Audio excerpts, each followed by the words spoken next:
Bonjour people, bienvenue dans votre émission Il paraît, l'émission qui passera en revue les on-dit. Pour ce premier numéro, nous nous invitons dans la boîte à outils des femmes et oui, en s'attaquant à un bijou assez spécial, à savoir la chaîne de cheville.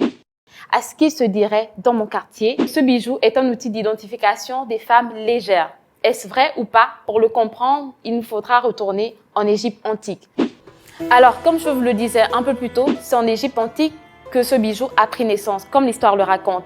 Il permettait ainsi à la femme de pouvoir comptabiliser ses amants. Pas très beau, hein?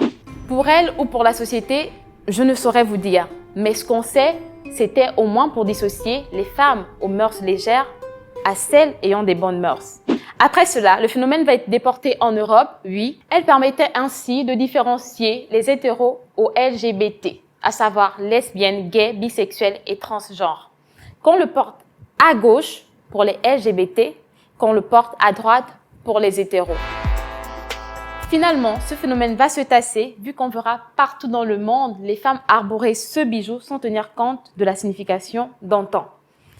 Pour ce qui est du Gabon, ce bijou permettra à des femmes sur le point de se marier à la coutume de mettre en valeur leurs chevilles sans pourtant que ça n'ait une connotation péjorative.